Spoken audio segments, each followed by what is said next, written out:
अपनी कल की क्लास के विच आपां इलैक्ट्रिसिटी एंड मैगनेटिज्म का सैकेंड पार्ट इलैक्ट्रोस्टैटिक्स एंड मैगनैटोस्टैटिक्स स्टार्ट कर लिया सी ते उहदे विचों फील्ड ड्यू टू डायपोल तक का टॉपिक भी कवर कर लिया सी ते अज आपां फील्ड लाइनस तो स्टार्ट करांगे। फील्ड लाइनस फ्लक्स ते उस तो next up to electric potential आपां इलैक्ट्रिक पोटैंशियल का सिर्फ एक्सप्रैशन डिराइव करांगे। इत्थे तक का टॉपिक अज कंप्लीट करांगे अपनी क्लास दे विच। हाँ जी, अज आप अपने फर्स्ट टॉपिक तो स्टार्ट करते हैं फील्ड लाइनस।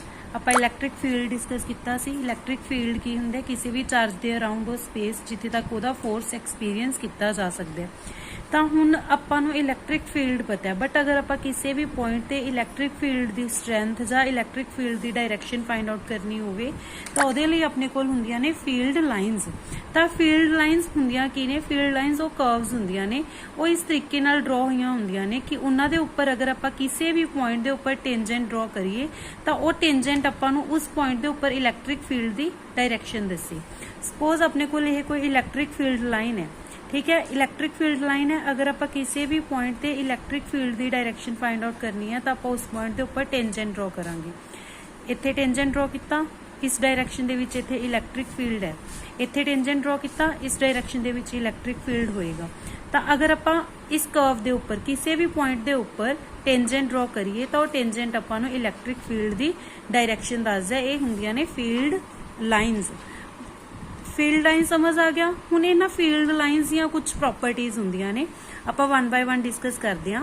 फस्ट प्रॉपर्टी है कि अगर ਆਪਾਂ पॉजिटिव चार्ज की गल करिए, एक नैगेटिव चार्ज की गल करिए, पॉजिटिव चार्ज तो इलैक्ट्रिक फील्ड लाइनस हमेशा पॉजिटिव चार्ज तो स्टार्ट ਹੁੰਦੀਆਂ ਨੇ, मतलब पॉजिटिव चार्ज ਦੇ ਵਿੱਚੋਂ इलैक्ट्रिक फील्ड लाइनस हमेशा बाहर निकलਦੀਆਂ ਨੇਗੀਆਂ। ठीक है, ਤਾਂ अप टू इनफिनिटी ਜਾਂਦੀਆਂ ਨੇ।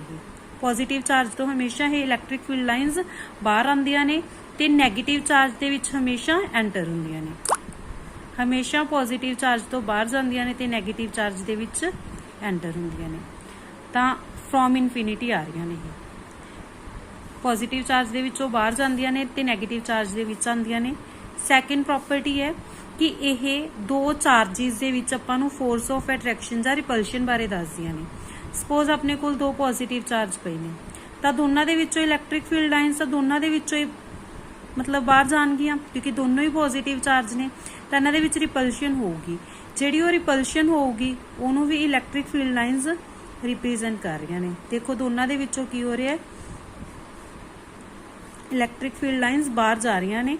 तो इत्थे अपने कोल इन्हां दे विच नैट कोई फोर्स नहीं हैगा, तो रिपल्शन नूं इलैक्ट्रिक फील्ड लाइनस रिप्रेजेंट कर रही ने।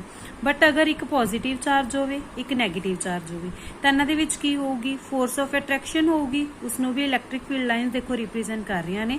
पॉजिटिव चार्ज तो बाहर आ रही ने ते नैगेटिव चार्ज दे विच जा रही ने। ये इलैक्ट्रिक फील्ड लाइनस देखो पॉजिटिव चार्ज तो इमिट हो रही ने ते नैगेटिव चार्ज दे विच एंटर हो रही ने। ठीक है, तो ये अपने को सैकेंड प्रॉपर्टी है कि दो चार्जिस दे विच फोर्स ऑफ अट्रैक्शन या रिपल्शन नूं रिप्रेजेंट करदियां ने electric field lines. Third property अपने को की है, जो इलैक्ट्रिक फील्ड लाइनस ने ये कदे भी इंटरसैक्ट नहीं कर सकती। सपोज अपने को दो इलैक्ट्रिक फील्ड लाइनस ने, एक ये वाली इलैक्ट्रिक फील्ड लाइन है, एक ये वाली। अगर ये इंटरसैक्ट करदियां ने तो जो इन्हां दा इंटरसैक्शन दा पॉइंट है, अगर आप टेंजेंट ड्रॉ करांगे इस कर्व लई तो टेंजेंट इस डायरैक्शन च जाएगा, इस कर्व लई ड्रॉ करांगे तो टेंजेंट इस डायरैक्शन च जाएगा। इस अकॉर्डिंग तो इस पॉइंट ते इलैक्ट्रिक फील्ड दियां दो डायरैक्शंस हो गया, विच इज नॉट पॉसिबल। तो electric field lines can never cross each other. Electric field lines can never intersect each other.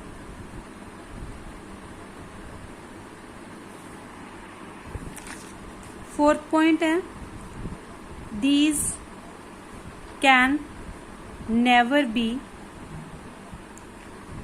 Closed loops. ये कदे भी क्लोज्ड लूप्स नहीं हो सकती। इस तरीके नाल क्लोज्ड लूप्स नहीं हो सकती। क्यों नहीं हो सकता? देखो पॉजिटिव चार्ज दे विचों बाहर जा रही ने, नैगेटिव दे विच जा रही ने। आप अगे नहीं ये लाइन ड्रॉ कर सकते। ये नहीं कि हुण नैगेटिव टू पॉजिटिव जाणगियां। ये कदे भी पॉसीबल नहीं भी नैगेटिव दे विचों बाहर आके पॉजिटिव दे विच एंटर हो जाणगियां। तां बस ये क्लोज्ड लूप्स नहीं हुंदियां, पॉजिटिव दे विचों बाहर निकलदियां ने ते नैगेटिव दे विच एंटर हुंदियां ने। फिफ्थ पॉइंट है closeness of field lines represents strength of field.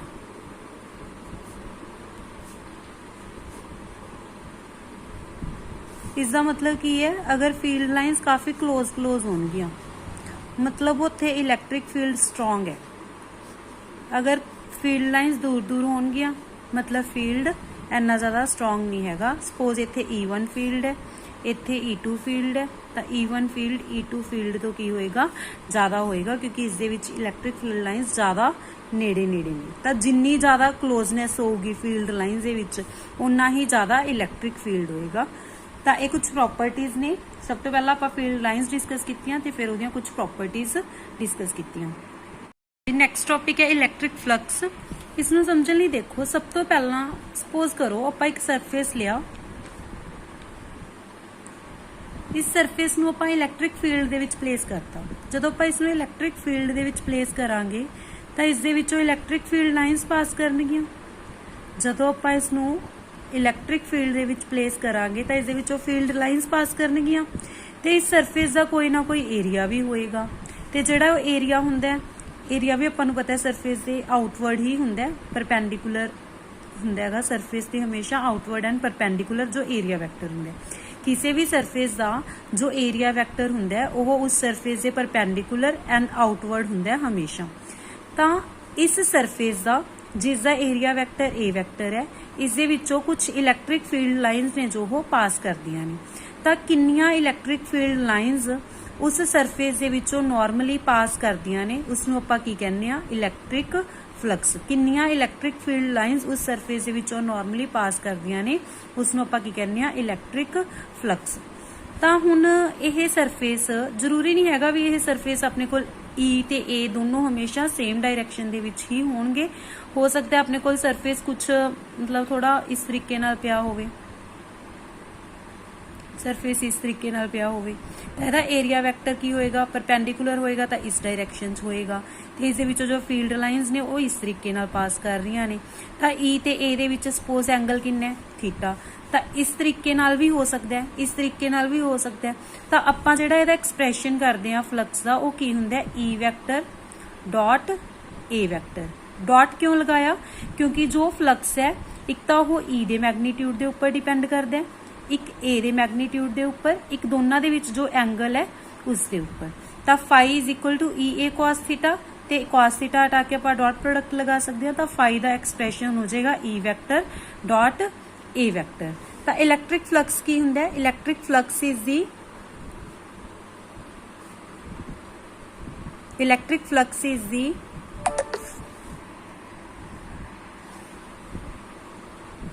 number of electric field lines crossing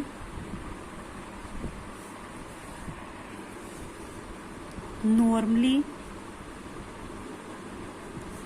through a surface।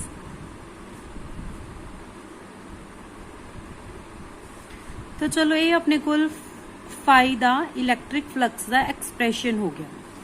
But हुण एक प्रॉब्लम है, ये अपने कोल रैगूलर प्लेन सरफेस है, बट जरूरी नहीं हैगा भी एवें दा रैगूलर सरफेस ही होवे। कोई सरफेस एवें भी हो सकता है इरैगूलर सरफेस। तो इसका आपां किवें फाइंड आउट करांगे इलैक्ट्रिक फ्लक्स? क्योंकि इसका तो आपां नूं एरिया भी नहीं पता होएगा, इस दे विच तां आपां नूं एरिया पता होगा, आपां फाइंड आउट कर लांगे। इसका तो आपां नूं कोई एरिया नहीं पता, तो इस दे विच आपां की करदे आ, एक छोटा जिहा पोर्शन लैंदे आ ds, ठीक है। तो इत्थे अपने कोल ds वैक्टर है, ई वैक्टर भी होएगा। तो हुण इत्थे आपां जदों भी फ्लक्स फाइंड आउट करना है तो इत्थे फ्लक्स किवें आएगा?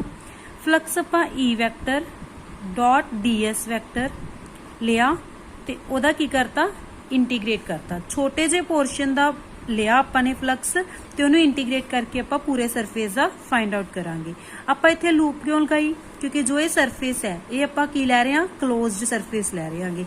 क्लोज्ड सरफेस होने करके आपां इत्थे की लै रहे हैं लूप लै रहे हैं, क्योंकि जदों भी कोई सरफेस क्लोज्ड हुंदा है तो आपां क्लोज्ड लूप ते इंटीग्रेट करते होंगे उन्होंने, ठीक है। तो अगर कोई भी एवें दा इररेगुलर सरफेस है तो उहदे लई फाई दा एक्सप्रैशन हो जाता है अपने कोल E vector dot d s vector along the closed loop. हाँ जी, ये एक्सप्रैशनस हो गए अपने कोल फ्लक्स लई। नैक्सट है अपने कोल Gauss law. According to Gauss law की हुंदा है कि किसी भी सरफेस दे नाल रिलेटेड जो फ्लक्स हुंदा है, किसी भी क्लोज्ड सरफेस दा जो फ्लक्स है, that flux is equal to 1/epsilon naught times of the charge enclosed by that surface. जिवें कोई भी क्लोज्ड सरफेस है, इस दे विच जो फ्लक्स की वैल्यू है सपोज वो फाई है, तो इस दे विच जो चार्ज एनक्लोज्ड है वो सपोज अपने कोल क्यू है, तो जो ये फाई होएगा वो 1/epsilon naught times of the charge enclosed by that surface होएगा। ये हुंदा अपने कोल Gauss law, that is flux linked with any surface, flux linked with any surface is equal to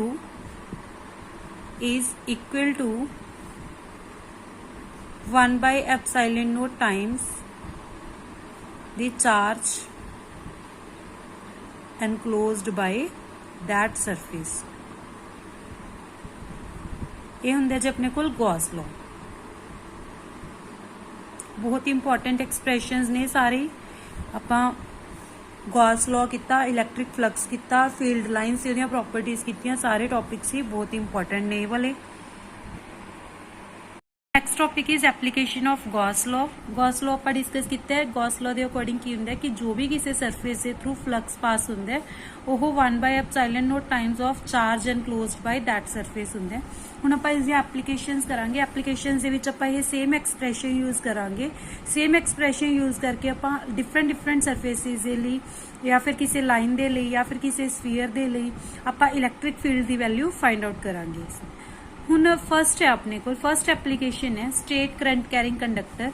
ये अपने कोल कोई स्ट्रेट करंट कैरिंग कंडक्टर है, ये कंडक्टर स्ट्रेट है, इसका कोई गॉसियन सरफेस होएगा। गॉसियन सरफेस मीनस जिस दे विच इसका इलैक्ट्रिक फील्ड जो है वो एक्सपीरियंस किया जा सकता है। तो आपां उस जो एक सरफेस नूं गॉसियन सरफेस बोलांगे। इमेजिनरी सरफेस हुंदा है, ये अपने कोल हुंदा है इमेजिनरी सरफेस। जो ये ड्रॉ किया होया ये है इसका गॉसियन सरफेस, ते चार्ज अपने कोल सिर्फ इस स्ट्रेट करंट कैरिंग कंडक्टर दे उपर है, ते ये आपां खुद ड्रॉ किया है। इसके तीन सरफेसिस ने, एक सिलेंड्रिकल गॉसियन सरफेस है, ये तीन पोर्शनस ने। एक तो उपर वाला जो पोर्शन है इसका, एक नीचे वाला जो पोर्शन होएगा, ते एक जो सरफेस होएगा। तो तीन सरफेसिस हो गए इससे। इसकी कंडक्टर की लेंथ आप सपोज एल लेके चले, तो इसके उपर आप तीनों पोर्शनस के उपर अलग अलग इस एक्सप्रैशन नू सॉल्व करांगे। सब तो पहला देखो जो ये फर्स्ट सरफेस है, इलैक्ट्रिक फील्ड का हमेशा ये पॉजिटिव चार्ज मतलब इसके उपर स्प्रैड होया होया इस कंडक्टर के उपर, तो इलैक्ट्रिक फील्ड हमेशा आउटवर्ड होंदा पॉजिटिव चार्ज को। तो इलैक्ट्रिक फील्ड की डायरैक्शन तो यह होएगी। बट इस सरफेस के लिए जो अपने कोल डी एस जो इसका एरिया वैक्टर है वो आउटवर्ड भी होएगा तो सरफेस के परपेंडिकुलर भी होएगा, तो इस डायरैक्शन च होएगा। तो इन्हों दोनों के एंगल कितना हो गया 90 डिग्री। सिमिलरली इधर भी ई ते DS3 दे विच एंगल कितना हो गया 90 डिग्री। बट इत्थे देखो, इत्थे जो अपने कोल DS2 है वो सरफेस भी आउटवर्ड होएगा, इलैक्ट्रिक फील्ड भी इसी डायरैक्शन के विच है, तो इन्हों दोनों की डायरैक्शन की होगी सेम होगी, तो इन्हों के एंगल कितना होएगा 0 डिग्री होएगा। तो आप तीनों सरफेसिस के उपर फाइंड आउट करते हैं E1 vector, E vector dot DS1 vector plus E vector dot DS2 vector plus E vector dot DS3 vector. तीनों पार्ट्स लिख ले। इक्वल कादे होएगा Q upon epsilon not they. जो फर्स्ट वाला पार्ट है ते जो थर्ड वाला पार्ट है ये दोनों की हो गए 0 हो गए। क्यों 0 हो गए? क्योंकि E dot DS dot product हटा के cos थीटा लगता होंगे, तो थीटा कितना 90 डिग्री, तो cos 90 कितना होंगे अपने को 0। तो फर्स्ट ते थर्ड वाला की हो गया 0, तो अपने को सैकेंड वाले दे विच जो एंगल है वो कितना 0 डिग्री, तो cos 0 कितना होंगे 1, तो इत्थे आ गया E DS। हुण आपां इसकी इंटीग्रेशन करांगे। देखो E तो बाहर आ जाएगा, DS की इंटीग्रेशन करांगे। DS की एक सरफेस, केड़ा सरफेस? इस सिलेंडर का curved surface area. Curved surface area अपने कोल किंदा, जिवें सपोज एक सिलेंडर है, इहदा सिर्फ आ वाला पोर्शन, आ वाला कर्व्ड सरफेस एरिया, तो इसका कर्व्ड सरफेस एरिया कादे इक्वल हुंदा हैगा 2πRH।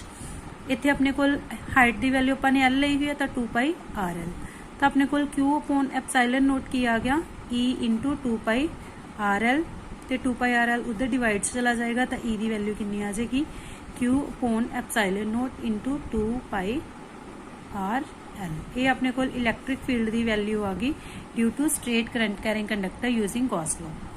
यही एक्सप्रैशन है जो ये अपने कोल इंपॉर्टेंट है।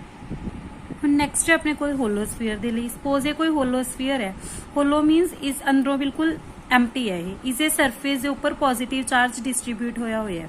ਹੁਣ ਇਸੇ ਲਈ ਵੀ ਆਪਾਂ ਇਲੈਕਟ੍ਰਿਕ ਫੀਲਡ ਦੀ ਵੈਲਿਊ ਫਾਈਂਡ ਆਊਟ ਕਰਾਂਗੇ, ਬਟ ਇਸ ਦੇ ਵਿੱਚ ਤਿੰਨ ਕੇਸਿਸ ਬਣਨਗੇ। ਇੱਕ ਤਾਂ ਆਪਾਂ ਅਗਰ ਹੋਲੋਸਫੀਅਰ ਦੇ ਅੰਦਰ ਕਿਸੇ ਪੁਆਇੰਟ ਤੇ ਫਾਈਂਡ ਆਊਟ ਕਰਨੀ ਹੋਵੇ ਇਲੈਕਟ੍ਰਿਕ ਫੀਲਡ, ਅਗਰ ਸਰਫੇਸ ਤੇ ਕਰਨੀ ਹੋਵੇ ਜਾਂ ਫਿਰ ਅਗਰ ਆਊਟਸਾਈਡ ਫਾਈਂਡ ਆਊਟ ਕਰਨੀ ਹੋਵੇ। ਤਾਂ ਸਪੋਜ਼ ਇਸ ਸਰਫੇਸ ਦਾ ਰੇਡੀਅਸ ਆਰ ਹੈ।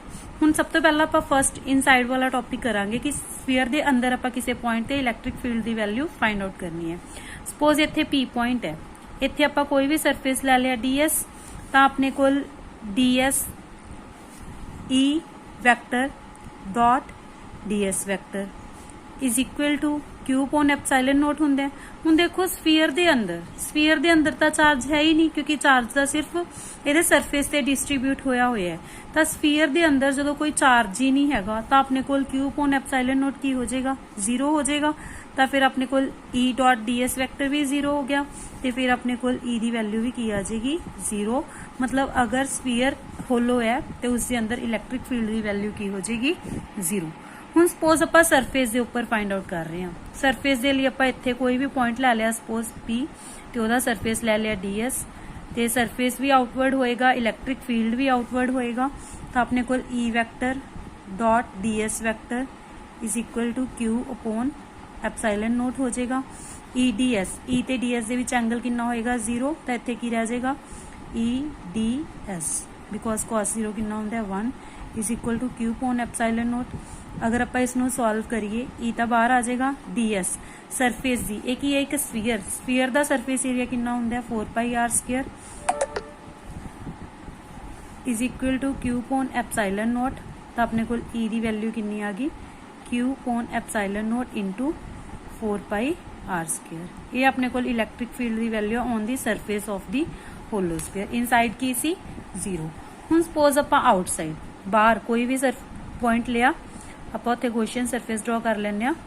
बाहर अपने कोई भी पॉइंट लिया, सपोज इत्थे P, ते इहदी रेडियस सपोज आप लैके चलते हैं इसकी कैपिटल R, ठीक है, कैपिटल R रेडियस लै ली।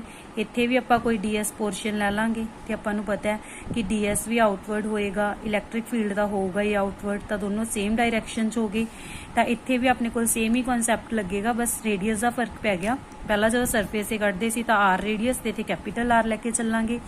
E vector dot ds vector is equal to Q upon epsilon naught. Similarly जिवें इत्थे सॉल्व किया सारा सेम ही सॉल्व होएगा, बट इत्थे बस रेडियस का फर्क आ गया, तो अपने को ये आ जाएगा आउटसाइड कोई भी पॉइंट है अगर उत्थे इलैक्ट्रिक फील्ड की वैल्यू। तीन एक्सप्रैशनस ने।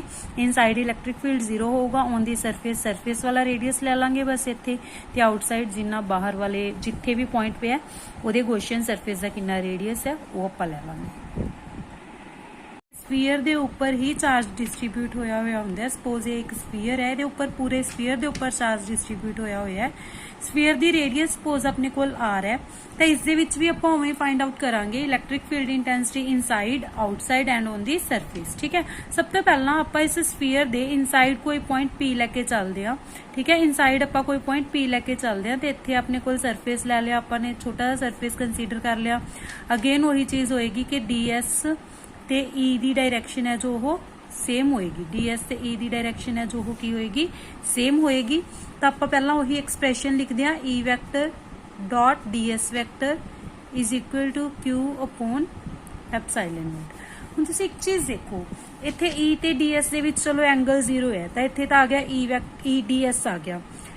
जो Q दी वैल्यू है, जिहड़ा ये छोटा स्फीयर है, इहदे अंदर Q दी वैल्यू कितनी होएगी, इसके अंदर Q दी वैल्यू कितनी होएगी। Q means charge enclosed by this sphere. एक ही एक सॉलिड स्फीयर, यदि कुछ ना कुछ वॉल्यूम होएगी, तो वॉल्यूम चार्ज डेंसिटी आपां नूं पता है, रो दे नाल डिनोट करदे हां, रो दे नाल डिनोट करदे हां अपने कोल Q अपॉन V दे इक्वल हुंदा है। सपोज इस सॉलिड स्फीयर दे उपर चार्ज अपने कोल Q डैश है, ते इहदी वॉल्यूम कितनी होएगी 4/3 ਪਾਈ ਆਰ ਡੈਸ਼ ਕਿਊਬ।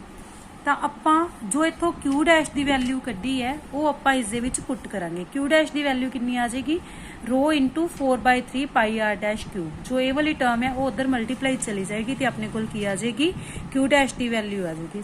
ਉਰੇ ਆਪਣੇ ਕੋਲ Q ਡੈਸ਼ ਸੀ ਕਿਉਂਕਿ ਆਪਾਂ ਛੋਟੇ ਸਫੀਅਰ ਦੀ ਗੱਲ ਕਰ ਰਹੇ ਸੀਗੇ ਤੇ ਉਸ ਦੇ ਉੱਪਰ ਚਾਰਜ ਸਪੋਜ਼ ਆਪਾਂ ਲੈ ਕੇ ਚੱਲ ਰਹੇ ਹਾਂ Q ਡੈਸ਼। ਤਾਂ Q ਡੈਸ਼ ਦੀ ਵੈਲਿਊ ਆਪਾਂ ਪੁੱਟ ਕਰਦੇ ਹਾਂ rho into 4/3 pi R dash cube. Next step ਦੇ ਵਿੱਚ ਆਪਾਂ ਦੇਖਾਂਗੇ ਕਿ ਜੋ ਆਪਣੇ ਕੋਲ E ਆ ਤਾਂ ਬਾਹਰ ਆ ਜਾਏਗਾ ਤੇ ds ਦੀ ਆਪਾਂ ਇੰਟੀਗ੍ਰੇਸ਼ਨ ਕਰ ਲਾਂਗੇ। ds ਕੀ ਹੈ, ਇੱਕ ਸਫੀਅਰ, ਤੇ ਸਫੀਅਰ ਦੀ ਇੰਟੀਗ੍ਰੇਸ਼ਨ ਕਰਕੇ ਆਪਣੇ ਕੋਲ ਸਰਫੇਸ ਏਰੀਆ ਕਿੰਨਾ ਆ ਜਾਏਗਾ 4πr²। ਤੇ ਇੱਥੇ ਆਪਣੇ ਕੋਲ ਜੋ r ਹੈ ਉਹ ਕਾਹਦੇ ਇਕੁਅਲ ਹੈ, r ਡੈਸ਼ ਦੇ, ਕਿਉਂਕਿ ਆਪਾਂ ਛੋਟੇ ਵਾਲੇ ਸਫੀਅਰ ਦੀ ਗੱਲ ਕਰ ਰਹੇ ਹਾਂ। ਤਾਂ ਏਰੀਆ ਆ ਜਾਊਗਾ 4πr²। ਇੱਥੇ ਪੁੱਟ ਕੀਤਾ r' ਨਾਲ 2r' ਕੱਟ ਜਾਣਗੇ, ਇੱਕ r' ਰਹਿ ਜਾਏਗਾ, 4 ਨਾਲ 4 ਕੱਟ ਜਾਏਗਾ, ਪਾਈ ਨਾਲ ਪਾਈ ਕੱਟ ਜਾਏਗਾ। ਤਾਂ ਇਹਦਾ ਆਨਸਰ ਕਿੰਨਾ ਆ ਜਾਏਗਾ, ਰੋ, ਇੱਕ r' ਬਚ ਗਿਆ ਉੱਪਰ, ਇੱਕ 3 ਤੇ ਇੱਕ ਐਪਸਾਈਲਨ ਨੋਟ। ਜੋ ਆਪਣੇ ਕੋਲ Q ਦੇ ਨਾਲ ਐਪਸਾਈਲਨ ਨੋਟ ਵੀ ਸੀ ਓਵਰ ਦੇ ਵਿੱਚ, ਉਹ ਵੀ ਬਚ ਜਾਏਗਾ। ਤਾਂ ਇਹ ਆਪਣੇ ਕੋਲ ਆ ਗਿਆ expression for the electric field intensity inside the solid sphere. r' ਕੀ ਹੈ, ਉਸ ਜੋ ਗੋਸ਼ੀਅਨ ਸਰਫੇਸ ਆਪਾਂ ਡਰਾ ਕੀਤਾ ਹੈ ਉਹਦੀ ਰੇਡੀਅਸ। ਹੁਣ ਅਗਰ ਆਪਾਂ on the surface find out ਕਰਾਂਗੇ, ਔਨ ਦੀ ਸਰਫੇਸ ਵੀ ਸਾਰਾ ਹੀ ਕਨਸੈਪਟ ਸੇਮ ਹੋਏਗਾ ਜਿਵੇਂ ਆਪਾਂ ਇੱਥੇ ਡਿਸਕਸ ਕੀਤਾ। ਸਾਰੀ ਹੀ ਐਕਸਪ੍ਰੈਸ਼ਨ ਸੇਮ ਤਰੀਕੇ ਨਾਲ ਹੀ ਫਾਈਂਡ ਆਊਟ ਹੋਏਗਾ, ਬਸ ਉੱਥੇ ਆਪਣੇ ਕੋਲ ਸਰਫੇਸ ਦੀ ਰੇਡੀਅਸ ਆ ਜਾਏਗੀ ਤੇ ਉਹਦੇ ਲਈ ਵੀ ਆਪਣੇ ਕੋਲ ਇਲੈਕਟ੍ਰਿਕ ਫੀਲਡ ਦੀ ਵੈਲਿਊ ਇਹੀ ਹੋਏਗੀ ਰੋ r/3 ਐਪਸਾਈਲਨ ਨੋਟ। ਹੁਣ ਦੇਖੋ ਆਊਟਸਾਈਡ ਦੀ ਸਰਫੇਸ ਸਪੋਜ਼ ਆਪਾਂ ਇੱਥੇ ਕੋਈ P ਪੁਆਇੰਟ ਲੈ ਲਿਆ, ਆਪਾਂ ਗੌਸੀਅਨ ਸਰਫੇਸ ਹੈ ਜੋ ਉਹ ਡਰਾ ਕਰ ਲਾਂਗੇ।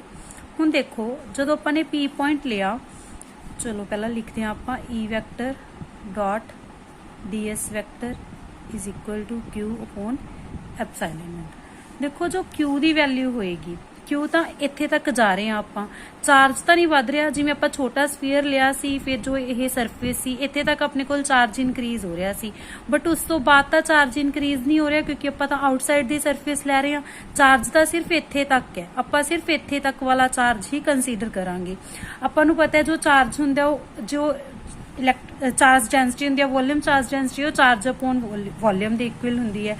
ਤੇ ਇੱਥੇ ਆਪਾਂ ਕਿਹੜਾ ਚਾਰਜ ਲੈ ਕੇ ਚੱਲਾਂਗੇ, ਇੱਥੇ ਆਪਾਂ ਆਉਰੇ ਤੱਕ ਜੋ ਸਰਫੇਸ ਹੈ ਇੱਥੇ ਤੱਕ ਦਾ ਸਾਰਾ ਚਾਰਜ ਲੈ ਕੇ ਚੱਲਾਂਗੇ। ਸਾਰਾ ਚਾਰਜ ਸਪੋਜ਼ ਆਪਣੇ ਕੋਲ Q ਹੈ ਤੇ ਰੋ ਆਪਣੇ ਕੋਲ Q/4/3 ਪਾਈ r3, ਕਿਉਂਕਿ ਇੱਥੇ ਤੱਕ ਰੇਡੀਅਸ ਕੀ ਹੈ r3। ਤਾਂ ਆਪਣੇ ਕੋਲ ਇੱਥੇ ਤੱਕ ਵਾਲਾ ਚਾਰਜ ਕਿੰਨਾ ਹੋ ਗਿਆ, Q ਇਜ਼ ਇਕੁਅਲ ਟੂ ਰੋ ਇੰਟੂ ਵੋਲਿਊਮ ਕਿਹੜੀ, ਇਹ ਵਾਲੀ। ਤਾਂ ਚਾਰਜ ਤਾਂ ਦੇਖੋ ਆਪਾਂ ਆਹੀ ਵੈਲਿਊ ਪੁੱਟ ਕਰਾਂਗੇ, ਬਟ ਜੋ ਸਰਫੇਸ ਹੈ, ਜੋ ਸਰਫੇਸ ਦੀ ਇੰਟੀਗ੍ਰੇਸ਼ਨ ਹੈ, ਦੇਖੋ ਆਪਣੇ ਕੋਲ ਪਹਿਲਾਂ ਜੋ ਐਂਗਲ ਹੈ ਉਹ ਤਾਂ 0 ਹੀ ਹੋਏਗਾ। ਜੋ ਸਰਫੇਸ ਦੀ ਇੰਟੀਗ੍ਰੇਸ਼ਨ ਹੈ ਉਹ ਆਪਾਂ ਕਰਦੇ ਹਾਂ, ਦੇਖੋ ਪਹਿਲਾਂ Q ਦੀ ਵੈਲਿਊ ਪੁੱਟ ਕਰਦੇ ਹਾਂ ਆਪਾਂ, ਰੋ ਇੰਟੂ 4/3 ਪਾਈ r³ ਐਪਸਾਈਲਨ ਨੋਟ। ਹੁਣ ਦੇਖੋ ਇੱਥੇ ਤਾਂ ਸਮਾਲ r³ ਹੈ, ਇੱਥੇ ਆਪਣੇ ਕੋਲ ਸਰਫੇਸ ਦੀ ਇੰਟੀਗ੍ਰੇਸ਼ਨ ਕਰਕੇ ਕੀ ਆਊਗੀ, ਇਹ ਵਾਲੇ ਸਰਫੇਸ ਦਾ ਸਰਫੇਸ ਏਰੀਆ, ਜੋ ਬਾਹਰ ਵਾਲਾ ਸਰਫੇਸ ਹੈ, ਬਾਹਰ ਵਾਲੇ ਸਰਫੇਸ ਦੀ ਸਪੋਜ਼ ਆਪਣੇ ਕੋਲ ਰੇਡੀਅਸ ਆਪਾਂ ਕਿੰਨੀ ਲੈ ਕੇ ਚੱਲਦੇ ਹਾਂ, ਕੈਪੀਟਲ R। ਤਾਂ ਜੋ ਬਾਹਰ ਵਾਲਾ ਸਰਫੇਸ ਹੈ ਉਸ ਦੀ ਇੰਟੀਗ੍ਰੇਸ਼ਨ ਕਰਕੇ ਆਪਣੇ ਕੋਲ ਸਰਫੇਸ ਏਰੀਆ ਕਿੰਨਾ ਆ ਜਾਊਗਾ 4πr²। ਇੱਥੇ r³ ਆਇਆ, ਸਮਾਲ r³ ਆਇਆ ਕਿਉਂਕਿ ਚਾਰਜ ਸਿਰਫ ਇੱਥੇ ਤੱਕ ਹੀ ਹੈ। ਇੱਥੇ ਕੈਪੀਟਲ R² ਆਇਆ ਕਿਉਂਕਿ ਆਪਾਂ ਸਰਫੇਸ ਏਰੀਆ ਜੋ ਲੈ ਰਹੇ ਹਾਂ ਉਹ ਤਾਂ ਬਾਹਰ ਵਾਲੇ ਗੌਸੀਅਨ ਸਰਫੇਸ ਦਾ ਹੀ ਲਵਾਂਗੇ, ਕਿਉਂਕਿ ਜਦੋਂ ਆਪਾਂ ਇਲੈਕਟ੍ਰਿਕ ਫੀਲਡ ਇੰਟੈਂਸਿਟੀ ਇਸ ਪੁਆਇੰਟ ਤੇ ਫਾਈਂਡ ਆਊਟ ਕਰ ਰਹੇ ਹਾਂ। ਤਾਂ ਆਪਣੇ ਕੋਲ ਜਦੋਂ ਇਹਨੂੰ ਸੋਲਵ ਕਰਾਂਗੇ, ਰੋ ਇੰਟੂ 4/3 ਪਾਈ r³ ਅਪੋਨ ਐਪਸਾਈਲਨ ਨੋਟ, ਦੇਖੋ 4π ਨਾਲ 4π ਕੱਟ ਹੋ ਜਾਏਗਾ, E ਦੀ ਵੈਲਿਊ ਆ ਜਾਏਗੀ ਰੋ into r³ upon 3 ਐਪਸਾਈਲਨ capital R²। ਇਹ ਆਪਣੇ ਕੋਲ E ਦੀ ਵੈਲਿਊ ਆ ਜਾਏਗੀ electric field the value, but outside the solid sphere. ਤਿੰਨੋਂ ਐਕਸਪ੍ਰੈਸ਼ਨਸ ਨੇ, inside, outside and inside at the surface and outside. ਦੇਖੋ ਜੋ ਆਪਣੇ ਕੋਲ ਗ੍ਰਾਫ ਸੀ ਇਲੈਕਟ੍ਰਿਕ ਫੀਲਡ ਦੇ R ਦੇ ਵਿੱਚ, ਉਹ ਵੀ ਬਹੁਤ ਜ਼ਰੂਰੀ ਨੇ। ਜਿਵੇਂ ਹੋਲੋਸਫੀਅਰ ਹੈ, ਹੋਲੋਸਫੀਅਰ ਦੇ ਵਿੱਚ ਕੀ ਸੀ, ਇਨਸਾਈਡ ਤੇ ਤਾਂ ਇਲੈਕਟ੍ਰਿਕ ਫੀਲਡ ਕੀ ਸੀ, 0 ਸੀ। ਤਾਂ ਸਪੋਜ਼ ਆਪਾਂ ਨੇ E ਤੇ R ਦੇ ਵਿੱਚ ਗ੍ਰਾਫ ਬਣਾਇਆ, E ਅਲੋਂਗ y ਐਕਸਿਸ ਤੇ R ਅਲੋਂਗ x ਐਕਸਿਸ। ਇੱਥੇ R ਪੁਆਇੰਟ ਹੈ, R ਮੀਨਸ ਸਫੀਅਰ ਦੀ ਰੇਡੀਅਸ। ਇੱਥੇ ਆਰ ਪੁਆਇੰਟ ਹੈ, ਇਸ ਤੋਂ ਘੱਟ ਜਿਹੜੀ ਵੀ ਡਿਸਟੈਂਸ ਸੀ ਮਤਲਬ ਉਸਦੇ ਇਨਸਾਈਡ ਆਪਣੇ ਕੋਲ ਇਲੈਕਟ੍ਰਿਕ ਫੀਲਡ ਕੀ ਸੀ 0, ਤਾਂ ਇੱਥੇ ਤੱਕ ਤਾਂ ਇਲੈਕਟ੍ਰਿਕ ਫੀਲਡ 0 ਸੀ ਤੇ ਆਰ ਦੇ ਉੱਪਰ ਇਲੈਕਟ੍ਰਿਕ ਫੀਲਡ ਕੀ ਸੀ ਮੈਕਸਿਮਮ, ਕਿਉਂਕਿ ਸਰਫੇਸ ਦੇ ਉੱਪਰ ਤੇ ਆਊਟਸਾਈਡ ਦੋਨਾਂ ਕਿਤੇ ਇਲੈਕਟ੍ਰਿਕ ਫੀਲਡ ਹੈ ਜੋ ਉਹ ਆਰ ਸਕੁਅਰ ਦੇ ਇਨਵਰਸਲੀ ਪ੍ਰਪੋਰਸ਼ਨਲ ਹੈ। ਜਿਵੇਂ ਜਿਵੇਂ ਆਰ ਦੀ ਵੈਲਿਊ ਇਨਕਰੀਜ਼ ਹੋਏਗੀ ਉਵੇਂ ਉਵੇਂ ਇਲੈਕਟ੍ਰਿਕ ਫੀਲਡ ਦੀ ਵੈਲਿਊ ਕੀ ਹੋਏਗੀ ਡਿਕਰੀਜ਼ ਹੋਏਗੀ। ਤਾਂ ਮੈਕਸਿਮਮ ਵੈਲਿਊ ਕਦੋਂ ਹੋਏਗੀ ਜਦੋਂ ਆਰ ਦੀ ਵੈਲਿਊ ਮਿਨੀਮਮ ਹੋਏਗੀ ਤੇ ਮਿਨੀਮਮ ਵੈਲਿਊ ਆਪਣੇ ਕੋਲ ਸਰਫੇਸ ਤੇ ਹੋਊਗੀ, ਕਿਉਂਕਿ ਉਸ ਤੋਂ ਬਾਅਦ ਤਾਂ ਆਰ ਇਨਕਰੀਜ਼ ਹੀ ਹੋ ਰਿਹਾ ਹੈ। ਤਾਂ ਆਪਣੇ ਕੋਲ ਆਰ ਤੇ ਕੀ ਹੋ ਗਿਆ ਇਲੈਕਟ੍ਰਿਕ ਫੀਲਡ ਮੈਕਸਿਮਮ ਤੇ ਉਸ ਤੋਂ ਬਾਅਦ ਡਿਕਰੀਜ਼ ਹੋ ਰਿਹਾ ਹੈ। ਸਿਮਿਲਰਲੀ ਸੋਲਿਡ ਸਫੀਅਰ ਦੇ ਲਈ ਕੀ ਹੈ, ਦੇਖੋ ਆਪਣੇ ਕੋਲ ਇਨਸਾਈਡ ਤੇ ਔਨ ਦੀ ਸਰਫੇਸ ਆਪਣੇ ਕੋਲ ਕੀ ਹੈ E ਆਰ ਦੇ ਡਾਇਰੈਕਟਲੀ ਪ੍ਰਪੋਰਸ਼ਨਲ ਹੈ। ਤਾਂ ਇਨਸਾਈਡ ਆਰ ਦੀ ਵੈਲਿਊ ਘੱਟ ਹੋਊਗੀ as compare to on the surface, ਤਾਂ ਪਹਿਲਾਂ ਇਨਕਰੀਜ਼ ਹੋ ਰਿਹਾ ਆਰ ਨਾਲ, ਆਰ ਦੇ ਇਨਕਰੀਜ਼ ਹੋਣ ਨਾਲ ਇਲੈਕਟ੍ਰਿਕ ਫੀਲਡ ਇਨਕਰੀਜ਼ ਹੋ ਰਿਹਾ। ਮੈਕਸਿਮਮ ਹੋ ਗਿਆ ਜਦੋਂ ਆਪਣੇ ਕੋਲ ਸਰਫੇਸ ਤੇ ਪਹੁੰਚ ਗਏ, ਮਤਲਬ ਜਦੋਂ ਆਰ ਦੀ ਵੈਲਿਊ ਸਮਾਲ ਆਰ ਦੇ ਇਕੁਅਲ ਹੈ। ਇੱਥੇ ਇਲੈਕਟ੍ਰਿਕ ਫੀਲਡ ਮੈਕਸਿਮਮ ਹੋ ਗਿਆ। ਉਸ ਤੋਂ ਬਾਅਦ ਆਊਟਸਾਈਡ ਦੀ ਗੱਲ ਹੋਏਗੀ, ਕਿਉਂਕਿ ਆਰ ਤੋਂ ਬਾਅਦ ਸਰਫੇਸ ਦੇ ਬਾਹਰ ਆ ਜਾਾਂਗੇ ਆਪਾਂ। ਦੇਖੋ ਹੁਣ ਉੱਥੇ ਆਪਣੇ ਕੋਲ ਕੀ ਹੈ ਇਲੈਕਟ੍ਰਿਕ ਫੀਲਡ ਜਿਸ ਸਰਫੇਸ ਦੇ ਉੱਪਰ ਆਪਾਂ ਗੱਲ ਕਰ ਰਹੇ ਹਾਂ ਉਹ ਪੁਆਇੰਟ ਹੈ ਜੋ ਉਹ ਸਫੀਅਰ ਤੋਂ ਬਾਹਰ ਲਾਈ ਕਰ ਰਿਹਾ ਹੈ। ਦੇਖੋ ਕੈਪੀਟਲ ਆਰ ਇਹ ਇਸ ਸਫੀਅਰ ਤੋਂ ਬਾਹਰ ਲਾਈ ਕਰ ਰਿਹਾ ਹੈਗਾ, ਬਾਹਰ ਲਾਈ ਕਰ ਰਿਹਾ ਮਤਲਬ ਕੈਪੀਟਲ ਆਰ ਦੀ ਵੈਲਿਊ ਸਮਾਲ ਆਰ ਤੋਂ ਜ਼ਿਆਦਾ ਹੈ। ਤੇ ਇੱਥੇ ਇਲੈਕਟ੍ਰਿਕ ਫੀਲਡ ਆਰ ਸਕੁਅਰ ਦੇ ਇਨਵਰਸਲੀ ਪ੍ਰਪੋਰਸ਼ਨਲ ਹੈ। ਇਨਵਰਸਲੀ ਪ੍ਰਪੋਰਸ਼ਨਲ ਮੀਨਸ ਜਿਵੇਂ ਆਰ ਦੀ ਵੈਲਿਊ ਇਨਕਰੀਜ਼ ਹੋਏਗੀ ਉਵੇਂ ਈ ਦੀ ਵੈਲਿਊ ਕੀ ਹੋਏਗੀ ਡਿਕਰੀਜ਼ ਹੋਏਗੀ, ਕਿਉਂਕਿ ਇਨਵਰਸਲੀ ਪ੍ਰਪੋਰਸ਼ਨਲ ਹੈ। ਤਾਂ ਇਸ ਸਮਾਲ ਆਰ ਤੋਂ ਬਾਅਦ ਆਰ ਦੇ ਇਨਕਰੀਜ਼ ਹੋਣ ਨਾਲ ਇਲੈਕਟ੍ਰਿਕ ਫੀਲਡ ਦੀ ਵੈਲਿਊ ਕੀ ਹੋਣ ਲੱਗ ਜਾਏਗੀ ਡਿਕਰੀਜ਼ ਹੋਣ ਲੱਗ ਜਾਏਗੀ। ਤਾਂ ਇਹ ਬਹੁਤ ਹੀ ਇੰਪੋਰਟੈਂਟ ਪੁਆਇੰਟ ਹੈ, ਗ੍ਰਾਫਸ ਵੀ ਯਾਦ ਰੱਖਣੇ ਨੇ ਬਿਕੋਜ਼ ਆਪਾਂ ਨੂੰ ਐਗਜ਼ਾਮ ਦੇ ਵਿੱਚ ਪੁੱਛ ਸਕਦੇ ਨੇ ਕਿ ਇਹ ਕਿਸ ਦਾ ਗ੍ਰਾਫ ਹੈ। ਨੈਕਸਟ ਆਪਣੇ ਕੋਲ ਇੱਕ ਟੌਪਿਕ ਹੈ electric field due to infinite sheet of charge. ਕੋਈ ਇਨਫਾਈਨਾਈਟ ਸ਼ੀਟ ਹੈ ਜੋ ਇਸ ਦੇ ਉੱਪਰ ਪੋਜ਼ਿਟਿਵ ਚਾਰਜ ਡਿਸਟ੍ਰੀਬਿਊਟ ਕੀਤਾ ਹੋਇਆ, ਯੂਨੀਫਾਰਮਲੀ ਡਿਸਟ੍ਰੀਬਿਊਟ ਕੀਤਾ ਹੋਇਆ, ਉੱਥੇ ਆਪਣੇ ਕੋਲ ਇਲੈਕਟ੍ਰਿਕ ਫੀਲਡ ਦੀ value sigma upon 2 epsilon note ਦੇ ਇਕੁਅਲ ਹੋਏਗੀ। ਇਸ ਦੀ ਆਪਾਂ ਡੈਰੀਵੇਸ਼ਨ ਨਹੀਂ ਕਰਾਂਗੇ ਬਿਕੋਜ਼ ਬਹੁਤ ਲੈਂਥੀ ਹੋ ਜਾਏਗਾ ਤੇ ਆਪਣੇ ਲਈ ਜੋ ਮੇਨ ਇਸ ਦਾ ਐਕਸਪ੍ਰੈਸ਼ਨ ਹੀ ਜ਼ਰੂਰੀ ਹੈ, ਤਾਂ ਆਪਾਂ ਸਿਰਫ ਐਕਸਪ੍ਰੈਸ਼ਨ ਹੀ ਕਰਾਂਗੇ।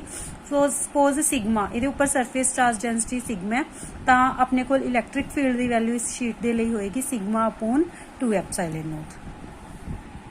ਹੁਣ ਆਪਾਂ ਕਰਦੇ ਹਾਂ electric field due to 2 sheets of charge. ਦੇਖੋ 2 ਸ਼ੀਟਸ ਪਈਆਂ ਨੇ ਆਪਣੇ ਕੋਲ ਤੇ ਯੂਨੀਫਾਰਮਲੀ ਚਾਰਜਡ ਨੇ ਤੇ ਦੋਨਾਂ ਦੀ ਚਾਰਜ ਡੈਂਸਿਟੀ ਸੇਮ ਹੈ ਸਪੋਜ਼ ਸਿਗਮਾ।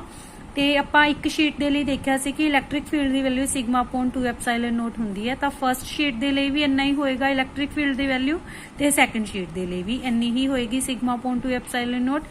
ਤੇ ਹੁਣ ਆਪਣੇ ਕੋਲ 3 ਰੀਜਨਸ ਬਣ ਰਹੇ ਨੇ, ਇੱਕ A region, B region, C। A means to the left of the sheet A। ਪਹਿਲਾਂ ਆਪਾਂ ਇੱਥੇ ਸ਼ੀਟ ਫਰਸਟ ਦੇ ਲੈਫਟ ਤੇ ਪਹਿਲਾਂ ਆਪਾਂ ਇੱਥੇ ਦੇਖਾਂਗੇ। ਦੇਖੋ ਆਪਾਂ ਨੂੰ ਇਹ ਪਤਾ ਹੈ ਕਿ ਦੋਨੋਂ ਪੋਜ਼ਿਟਿਵਲੀ ਚਾਰਜ ਨੇ ਤੇ ਪੋਜ਼ਿਟਿਵ ਚਾਰਜ ਦੇ ਵਿੱਚੋਂ ਇਲੈਕਟ੍ਰਿਕ ਫੀਲਡ ਲਾਈਨਸ ਬਾਹਰ ਨਿਕਲਦੀਆਂ ਹੁੰਦੀਆਂ ਨੇ, ਤਾਂ ਦੋਨੋਂ ਸ਼ੀਟਸ ਦਾ ਇਲੈਕਟ੍ਰਿਕ ਫੀਲਡ ਇੰਟੈਂਸਿਟੀ ਆਊਟਸਾਈਡ ਹੋਏਗੀ। ਇਸ ਦੇ ਵਿੱਚੋਂ ਵੀ ਬਾਹਰ ਆਏਗੀ ਤੇ ਇਸ ਦੇ ਵਿੱਚੋਂ ਵੀ, ਇਸ ਡਾਇਰੈਕਸ਼ਨ ਦੇ ਵਿੱਚ ਹੋਊਗਾ, ਬਟ ਇਹ ਦੋਨੋਂ ਕੀ ਨੇ ਨੈਗੇਟਿਵਲੀ ਡਾਇਰੈਕਸ਼ਨ ਦੇ ਵਿੱਚ ਨੇ। ਤੇ ਆਪਾਂ ਨੂੰ ਪਤਾ ਇਲੈਕਟ੍ਰਿਕ ਫੀਲਡ ਇੱਕ ਵੈਕਟਰ ਕੁਆਂਟੀਟੀ ਹੁੰਦੀ ਹੈ, ਤਾਂ ਇੱਥੇ ਆਪਣੇ ਕੋਲ E ਨੈਟ ਕਾਦੇ ਇਕੁਅਲ ਹੋ ਜਾਏਗਾ -E1 -E2 minus sigma upon 2 epsilon naught minus sigma upon 2 epsilon naught. ਤੇ ਜਦੋਂ ਇਹਨੂੰ ਸੋਲਵ ਕਰਾਂਗੇ E ਨੈਟ ਆਪਣੇ ਕੋਲ ਕਿੰਨਾ ਆ ਜਾਏਗਾ minus sigma upon epsilon note. ਤਾਂ A ਰੀਜ਼ਨ ਦੇ ਵਿੱਚ ਆਪਣੇ ਕੋਲ ਨੈਟ ਇਲੈਕਟ੍ਰਿਕ ਫੀਲਡ ਆ ਗਿਆ minus sigma upon epsilon note. ਹੁਣ ਦੇਖੋ B ਰੀਜ਼ਨ ਦੇ ਵਿੱਚ ਕੀ ਹੋਏਗਾ ਆਪਣੇ ਕੋਲ E1 ਤੇ E2 ਦੋਨੋਂ ਕਿਸ ਆਪੋਜ਼ਿਟ ਡਾਇਰੈਕਸ਼ਨ ਦੇ ਵਿੱਚ ਨੇ, ਇਸ ਚੋਂ ਵੀ ਬਾਹਰ ਨਿਕਲ ਰਿਹਾ ਇਲੈਕਟ੍ਰਿਕ ਫੀਲਡ ਲਾਈਨਸ ਤੇ ਇਸ ਦੇ ਵਿੱਚੋਂ ਵੀ, ਤੇ ਦੋਨੋਂ ਇਕੁਅਲ ਵੀ ਨੇ ਤੇ ਆਪੋਜ਼ਿਟ ਡਾਇਰੈਕਸ਼ਨ ਦੇ ਵਿੱਚ ਵੀ ਨੇ, ਤਾਂ E1 ਮਾਈਨਸ E2 ਹੋ ਜਾਏਗਾ ਤੇ ਆਪਣੇ ਕੋਲ E ਨੈਟ ਕਿੰਨਾ ਆ ਜਾਏਗਾ ਇੱਥੇ 0। ਤੇ ਇਸ ਦੇ ਵਿੱਚ ਦੋਨੋਂ ਸੇਮ ਡਾਇਰੈਕਸ਼ਨ 'ਚ ਨੇ ਤੇ ਦੋਨੋਂ ਪੋਜ਼ਿਟਿਵ ਡਾਇਰੈਕਸ਼ਨ 'ਚ ਨੇ, ਤਾਂ ਜਿਵੇਂ ਆਪਣੇ ਕੋਲ A ਰੀਜ਼ਨ ਦੇ ਵਿੱਚ ਸੀ ਇੱਥੇ ਵੀ ਆਪਣੇ ਕੋਲ ਉਵੇਂ ਹੋਏਗਾ, ਬਟ ਇੱਥੇ ਦੋਨਾਂ ਦੇ ਅੱਗੇ ਪੋਜ਼ਿਟਿਵ ਆ ਜਾਏਗਾ, ਤਾਂ ਇੱਥੇ ਕਿੰਨਾ ਆ ਗਿਆ E ਸਿਗਮਾ ਅਪੋਨ ਐਪਸਾਈਲਨ। ਹੁਣ ਦੇਖੋ ਇਹ 2 ਸ਼ੀਟਸ ਨੇ, ਇਹਨਾਂ ਦੇ ਵਿੱਚੋਂ ਇਲੈਕਟ੍ਰਿਕ ਫੀਲਡ ਇੰਟੈਂਸਿਟੀ ਤਾਂ ਬਿਲਕੁਲ ਸੇਮ ਹੈ, ਬਟ ਇੱਕ ਦੇ ਵਿੱਚ ਪੋਜ਼ਿਟਿਵ ਚਾਰਜ ਹੈ ਤੇ ਦੂਜੇ ਤੇ ਨੈਗੇਟਿਵ ਚਾਰਜ ਹੈ। ਸਿਗਮਾ ਦੋਨਾਂ ਦਾ ਉੱਪਰ ਸੇਮ ਹੈ, ਬਟ ਇੱਕ ਦੇ ਉੱਪਰ ਪੋਜ਼ਿਟਿਵ ਹੈ ਤੇ ਦੂਜੇ ਦੇ ਉੱਪਰ ਨੈਗੇਟਿਵ। ਤਾਂ ਦੇਖੋ ਪਹਿਲਾਂ ਆਪਾਂ ਫਰਸਟ ਰੀਜ਼ਨ ਦੇਖਦੇ ਹਾਂ, A reason, B reason, C reason. A reason ਦੇ ਵਿੱਚ ਕੀ ਹੈ, ਦੇਖੋ ਜਿਹੜਾ ਫਰਸਟ ਵਾਲੀ ਸ਼ੀਟ ਹੈ ਇਹਦੀ ਇਲੈਕਟ੍ਰਿਕ ਫੀਲਡ ਤਾਂ ਇਸ ਡਾਇਰੈਕਸ਼ਨ 'ਚ ਹੋਊ ਕਿਉਂਕਿ ਇਹਦਾ ਪੋਜ਼ਿਟਿਵ ਚਾਰਜ ਹੈ, ਆਊਟਸਾਈਡ ਹੋਏਗਾ। ਜਿਹੜਾ B ਸੈਕਿੰਡ ਹੈ ਸਰਫੇਸ ਉਹਦੇ ਲਈ ਇਸ ਡਾਇਰੈਕਸ਼ਨ 'ਚ ਹੋਊ ਕਿਉਂਕਿ ਇਹ ਨੈਗੇਟਿਵ ਚਾਰਜ ਹੈ ਤੇ ਇਸ ਦੇ ਵਿੱਚ ਇਲੈਕਟ੍ਰਿਕ ਫੀਲਡ ਲਾਈਨਸ ਐਂਟਰ ਹੁੰਦੀਆਂ ਨੇ, ਤੇ ਇਹ ਦੋਨੋਂ ਇਕੁਅਲ ਵੀ ਤੇ ਆਪੋਜ਼ਿਟ ਡਾਇਰੈਕਸ਼ਨ ਦੇ ਵਿੱਚ ਵੀ, ਤਾਂ ਇੱਥੇ ਆਪਣੇ ਕੋਲ E ਨੈਟ ਕਿੰਨਾ ਹੋ ਜਾਏਗਾ 0। ਸਿਮਿਲਰਲੀ ਇੱਥੇ फर्स्ट सरफेस ਲਈ ਤਾਂ ਇਸ डायरेक्शन ਚ ਹੋਏਗਾ बिकॉज पॉजिटिव है आउटसाइड, सैकेंड सरफेस ਦੇ ਲਈ इनसाइड, दोनों opposite direction equal and opposite minus E net is equal to 0। इस दे विच दोनों सेम डायरेक्शन ने, दोनों पॉजिटिव च ने, तो ऐड होके कितना आ जाएगा sigma upon epsilon not, because sigma upon 2 epsilon not plus sigma upon 2 epsilon naught, तो इत्थे ई नैट की आ जाएगा 0। मतलब अपन नूं कोई भी डायग्राम दे के उत्थों इलैक्ट्रिक फील्ड की वैल्यू फाइंड आउट करन दे लई कैन किसी भी रीजन दे विच वी कैन फाइंड आउट। अपन नूं पता होना चाहिए कि किसी शीट दा इलैक्ट्रिक फील्ड इन्ना हुंदा है ते अपन नूं डायरैक्शनस भी पता लगदियां ने कि किवें है, पॉजिटिव नैगेटिव किस डायरैक्शन दे विच होऊगा। पॉजिटिव तो हमेशा आउटसाइड दिखाना हुंदा ते नैगेटिव। देखो नैक्सट आपां फाइंड आउट करना है इलैक्ट्रिक फील्ड दा कर्ल ऑफ इलैक्ट्रिक फील्ड हुंदा अपने कोल 0। एक रिजल्ट है बट यही आया किवें अपने को, देखो आप फाइंड आउट करते हैं। आपां नूं पता है जो ई है वो एक कॉन्जरवेटिव फील्ड है।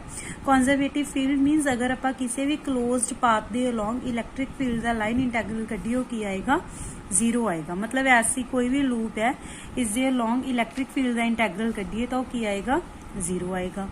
तो हुण आपां स्टोक्स थ्योरम अप्लाई करिए अगर, तो आप स्टोक्स थ्योरम की कीता सी, स्टोक्स थ्योरम दे विच कि किसी भी वैक्टर दा जो क्लोज्ड लूप दे अलोंग लाइन इंटैग्रल है वो surface integral of curl of that vector दे इक्वल हुंदा है। ये आप स्टोक्स थ्योरम कीती सी। तो हुण अपने कोल स्टोक्स थ्योरम दे अकॉर्डिंग ये आ गया।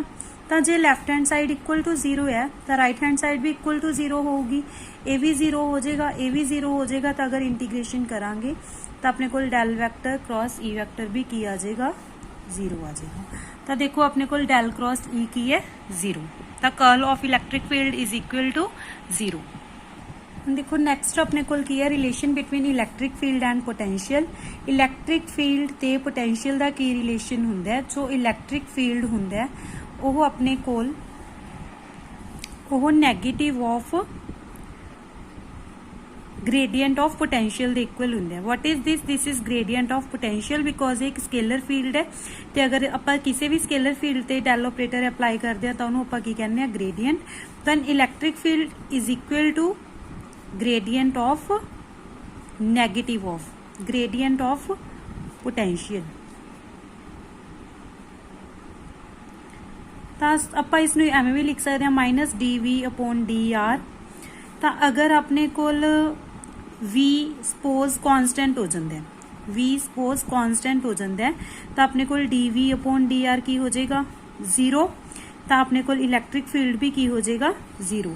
तो अगर V कॉन्स्टेंट है तो इलैक्ट्रिक फील्ड 0 है। ये बिल्कुल छोटे छोटे रिजल्ट्स ने जो आप अपने माइंड दे विच रखने ने, क्योंकि किसी भी तरीके दे नाल क्वेश्चन आ सकता है कि अगर V कॉन्स्टेंट है तो which of the statement is true. तो तुसीं ध्यान रखना है V ते E दे विच की रिलेशन है। अगर V कॉन्स्टेंट है तो E 0 हो जाएगा।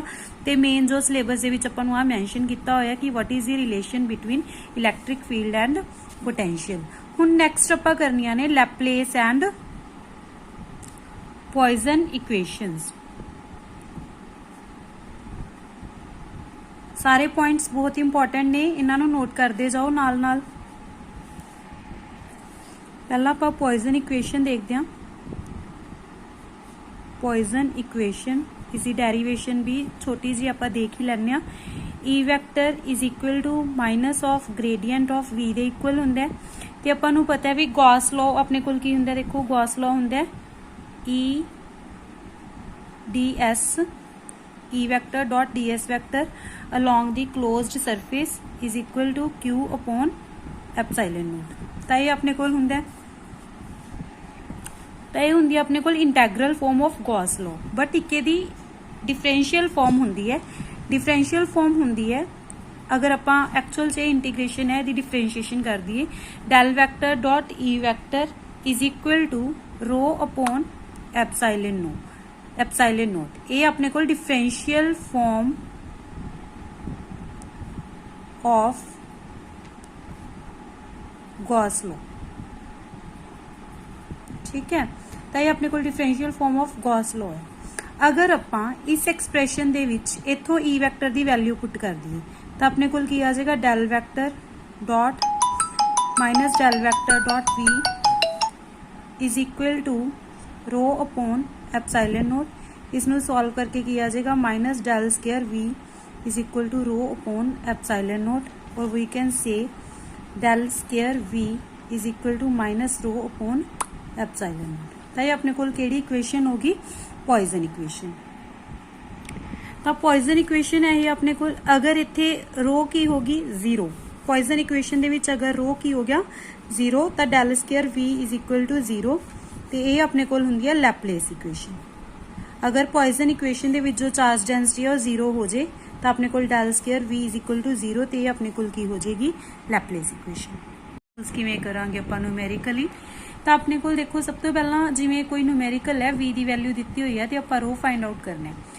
आपां नूं पता है पॉइजन इक्वेशन है minus del square V upon rho upon is equal to rho upon epsilon naught, del square curly square upon curly X square plus curly square upon curly Y square, curly square upon curly Z square, नाल V है तो आप इसकी derivation लवांगे। देखो we की जो value put करोगे इत्थे पुट करोगे, वी नोट तो कॉन्स्टेंट है बाहर आ जाएगा, एक्स स्केयर का डेरीवेटिव डबल डेरीवेटिव लवांगे तो की आ जाएगा 2, वाई स्केयर जेड स्केयर का derivation with respect to X 0, similarly इत्थे 2 V naught plus 2 V naught, इत्थे अपने कोल क्योंकि जेड स्केयर का होएगा तो यदा भी 2 हो जाएगा, इत्थे वाई स्केयर का होएगा ओदा भी 2 हो जाएगा, तो इत्थे एक्स स्केयर का तो ओदा भी 2, तो वी नॉट कॉन्स्टेंट ही है। सॉल्व किया अपने कोल, सॉल्व करके रो की वैल्यू कितनी आ गई -6 वी नॉट एप्सिलॉन नॉट। तो ये एप्लीकेशन है कि पॉइजन इक्वेशन आपां अप्लाई किवें करांगे। हाँ जी, नैक्सट टॉपिक है इलैक्ट्रिक पोटेंशियल। इलैक्ट्रिक पोटेंशियल किसी भी पॉइंट के उपर की हुंदा है। इलैक्ट्रिक पोटेंशियल सपोज आपां पी पॉइंट ते फाइंड आउट कर रहे हैं तो पी पॉइंट नूं आपां प्लस क्यू दे इलैक्ट्रिक फील्ड दे विच प्लेस किया होया है, तो किसी भी पॉइंट ते जिहड़ा किसी पॉइंट चार्ज दे इलैक्ट्रिक फील्ड दे विच प्लेस किया होया है उत्थे इलैक्ट्रिक पोटेंशियल दी वैल्यू किहदे इक्वल हुंदी है, electric potential is equal to work done in moving a unit positive charge from infinity to that point. Suppose infinite distance एक चार्ज पे है, आपां इस चार्ज नूं इस पॉइंट इनफिनिटी तो पी पॉइंट तक लैके आना है, तो इत्थों तो लैके तक जो चार्ज लैके आना है उस दे विच कितना वर्क डन होएगा उहनूं आपां की कहने आ इलैक्ट्रिक पोटेंशियल आपां कहने आ। तो इलैक्ट्रिक पोटेंशियल सपोज ये सारा आपां डिराइव करदे आ ओ तो लैके पी तक दी डिस्टेंस सपोज आर है, तो सपोज हाँ इनफिनिटी तो पहला आपां ए तक ले आई, तो ए पॉइंट दी ओ तो डिस्टेंस कितनी है एक्स। हुण आपां डिस्कस करते हैं ए तो लैके बी तक, ए तो लैके बी तक दी डिस्टेंस डी एक्स है। सपोज आपां हुण किसी चार्ज नूं जो ए इनफिनिटी टू ए पॉइंट आ गया ए तो लैके बी तक लैके आ रहे हैं, मतलब डी एक्स डिस्टेंस कवर करवा रहे हैं। तो देखो जो आपां नूं ए तो लैके बी तक लैके आवांगे आपां नूं वर्क डन करना पऊगा। क्यों वर्क डन करना पऊ? क्योंकि ये पॉजिटिव चार्ज है, इत्थे भी पॉजिटिव चार्ज है, एक दूजे नूं कर रहे होणगे रिपेल, जो रिपेल करनगे तो आपां नूं कुछ ना कुछ फोर्स लगानी पऊगी, कुछ वर्क डन करना पएगा, ताही ये चार्ज इस साइड ते मूव करे, इस डायरेक्शन दे विच मूव करेगा, तो आपां वर्क डन कड्डांगे। वर्क डन आपां नूं पता है, सपोज आपां ए तो लैके बी तक गल कर रहे हैं तो आपां थोड़े वर्क डन की गल कर रहे हैं, तो वर्क डन आपां नूं पता है फोर्स डॉट डिसप्लेसमेंट दे इक्वल हुंदा है, ते डिसप्लेसमेंट अपने कोल डी एक्स है। ठीक है, हुण force, what is the force here? Force की वैल्यू होएगी 1/4 pi epsilon naught Q upon X square, क्योंकि कूलम्स लॉ के according 1/4 pi epsilon naught Q1 Q2 upon R square हुंदा है। आर तो आपां नूं पता है डिस्टेंस टोटल कितनी है x, बट एक तो Q आ गया तो Q2 अपने कोल 1 नहीं होगा क्योंकि आपां इत्थे यूनिट पॉजिटिव चार्ज लैके चल रहे हैं।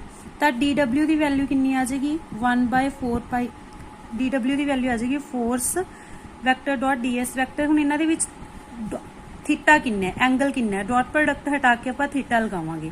देखो जो अपने कोल dx है, dx इस डायरेक्शन दे विच है, ते जिहड़ी फोर्स अपने कोल लग रही है जिस दे अगेंस्ट आपां वर्क कर रहे हैं वो फोर्स लग रही है इस डायरेक्शन च, क्योंकि इत्थे भी पॉजिटिव चार्ज इत्थे भी पॉजिटिव चार्ज, यह पॉजिटिव चार्ज इसनूं कर रहे हैं रिपेल, तो फोर्स लग रही है इस डायरेक्शन च, इस दे अगेंस्ट ही आपां वर्क डन कर रहे हैं, तो यह फोर्स इस डायरेक्शन च लग रही है, तो dx वैक्टर इस डायरेक्शन च है, दोनों दे विच एंगल कितना हो गया 180 डिग्री का। तो जो आप डॉट प्रोडक्ट हटावांगे तो अपने कोल की आ जाएगा F D S cos 180, cos 180 की वैल्यू -1, तो DW is equal to -F dx। Values put कीतियां, DW is equal to -1/4 pi epsilon naught Q upon X square into DX। जो आप टोटल वर्क डन कढ़ना आप इंटीग्रेशन कर देंगे दोनों side से, तो टोटल वर्क डन आ जाएगा -1/4 पाई एप्सिलॉन नॉट, Q बाहर आ जाएगा, x की पावर -2 dx। जो इसमें सॉल्व करांगे इंटीग्रेशन करके की हुंदा अपने कोल एक पावर ऐड हो जाती होंगी है तो न्यू पावर डिवाइड्स आ जाती है। जो -2 च 1 ऐड करांगे की आ जाएगा x की पावर -1 अपॉन -1 माइनस माइनस खत्म 1/4 pi epsilon naught is equal to q upon x। तो हुण अकॉर्डिंग टू डेफिनेशन आप कह के ही आए हैं जो इलैक्ट्रिक पोटेंशियल है वर्क डन के इक्वल ही होंगे, तो वर्क डन तो पोटेंशियल सेम ही चीज़ होगी, तो पोटेंशियल का एक्सप्रैशन भी यही आ जाएगा 1/4 पाई एप्सिलॉन नॉट q/x। हुण सॉरी अपने को यूनिट्स ने जो वो पुट करनियां रह गई, लिमिट्स सीगियां infinity to R, limits infinity to R because आप उस चार्ज ਨੂੰ ਇਨਫਿਨਿਟੀ ਤੋਂ ਲੈ ਕੇ ਇੱਥੇ ਤੱਕ ਲੈ ਕੇ ਆਵਾਂਗੇ ਤਾਂ ਇਨੀਸ਼ੀਅਲ ਡਿਸਟੈਂਸ ਇਨਫਾਈਨਾਈਟ ਸੀ ਤੇ ਜੋ ਫਾਈਨਲ ਡਿਸਟੈਂਸ ਹੈ ਉਹ r ਹੈ, ਤਾਂ ਲਿਮਿਟਸ ਇਨਫਿਨਿਟੀ ਟੂ r ਇੱਥੇ ਵੀ ਆਪਾਂ ਪੁੱਟ ਕਰਾਂਗੇ infinity to r, infinity to r, ਤਾਂ ਆਪਣੇ ਕੋਲ ਆ ਜਾਏਗਾ v ਦੀ ਵੈਲਿਊ 1/4 ਪਾਈ ਐਪਸਿਲਨ ਨੋਟ। ਪਹਿਲਾਂ ਆਪਾਂ r ਪੁੱਟ ਕਰਾਂਗੇ ਤਾਂ q upon r, सैकेंड आप माइनस पा के फिर सैकेंड लिमिट पुट करते हैं लोअर लिमिट, तो 1/इनफिनिटी 0 ही आ जाएगा, तो अपने को v की वैल्यू आ जाएगी 1/4 pi epsilon naught q upon r। What is r? r is the distance of that point at which we have to find potential. जिस पॉइंट ते आप पोटेंशियल फाइंड करना है उस पॉइंट की चार्ज तो डिस्टेंस। हाँ जी अज आप इत्थे तक ही कवर करांगे ते बहुत इंपॉर्टेंट टॉपिक्स सी, बहुत इंपॉर्टेंट एक्सप्रैशन सी जो आप अज कीते ने। होप सो तुहानू समझ आए ने। If you like this video then like share and subscribe. Thank you.